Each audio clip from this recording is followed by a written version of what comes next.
திருச்சிற்றம்பலம்.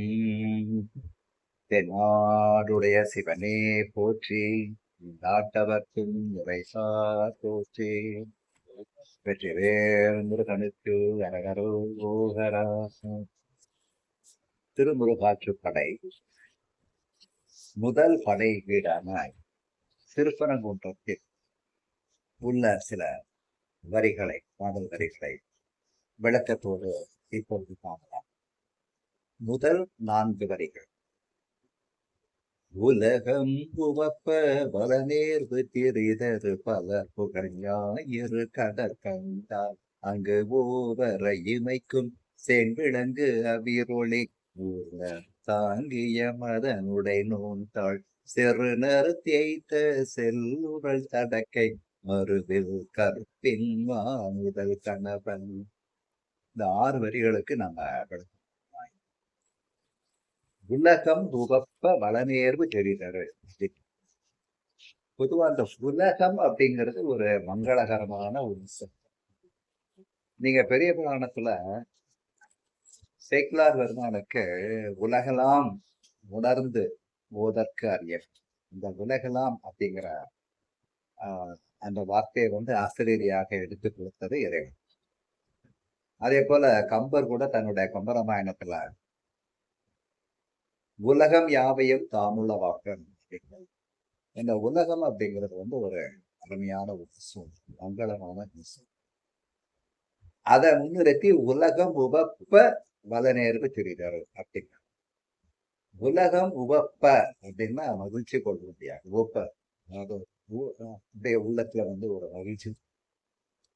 எப்ப மகிழ்ச்சி தோன்றுறது அப்படின்னு கேட்டீங்கன்னா, வளநேர்வு திரிதரு பலர் புகழ் ஞாபகம். மேருமலையை பலமாக சுற்றி வரக்கூடிய ஞாயிறு, சூரியன். அந்த சூரியனை பார்த்த உடனே அப்படியே உள்ளத்துக்குள்ள ஒரு மகிழ்ச்சி பொங்குதான். அது என்னன்னா பலர் புகழ் ஞாயிறு அப்படின்னு. அது என்ன பலர் புகழ் ஞாயிறுன்னா, பொதுவா ஞாயிறை போற்றாதவர்கள் யாருமே இருப்பது. சிலப்பதிகாரத்துல இளங்கோவடிகள் ஞாயிறு போற்றுதும் ஞாயிறு போற்றுதும். அப்ப இந்த சூரியனை கண்ட உடனே அப்படியே உயிர்களெல்லாம் மகிழ்ச்சி அடையும். தாமரை மலர் உயிர்களெல்லாம் மகிழ்ச்சி அடையும்.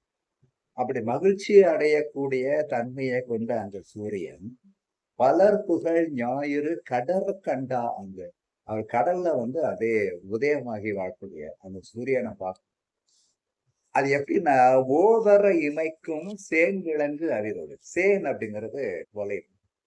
எவ்வளவு தொலைவில் இருந்தாலும் சூரியனுடைய கதிர்கள் நம்மளை அடையும். நமக்கு ஒரு மகிழ்ச்சி.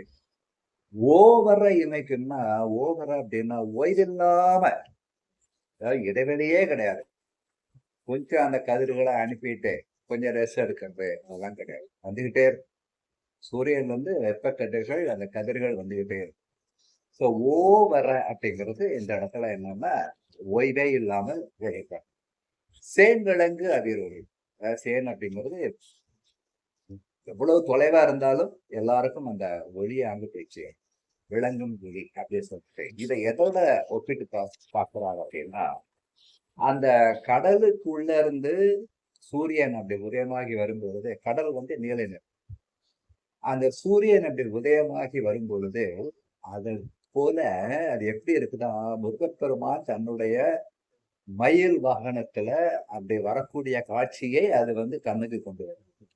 இந்த நீல மேகம் கொண்ட, நீல வண்ணம் கொண்ட கடல். இப்போ சூரியன் உதயமாகி வரும் பொழுது அந்த அந்த அந்த தொலைவுல பாத்தீங்கன்னா அவருடைய பசுமையான ஒரு நிறம். அதே போல அந்த நீலம் கழுத்து பசுமையான உடல் கொண்ட அந்த மயில் மேல முருகப்பெருமான் அப்படியே வலம் வர்ற மாதிரி இந்த சூரியன். உருணரு தாங்கிய மதனுடை நூந்தாள் செருணரு தேய்த்த செல்லுரல் தடக்கை மறுவில் கற்பின் வானுதல் கணவன்.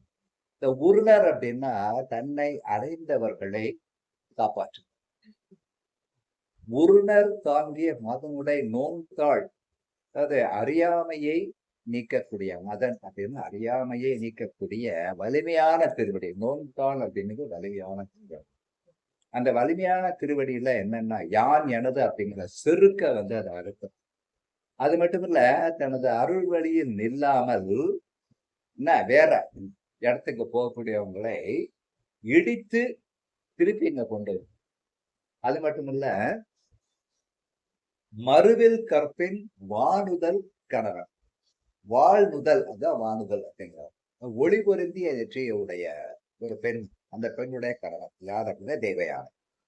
தேவயானையினுடைய ஒளி பொருந்திய நெற்றியை உடைய தேவயானையின் கணவன் யாரு? முருகப்பெருமான் அப்படின்னு 6 வரிகளை சொல்லியிருக்காரு. அடுத்த 6 வரிகள் இல்ல 10 வரிகளை வந்து நாம நாளைக்கு செஞ்சுக்கலாம். நன்றி, வணக்கம்.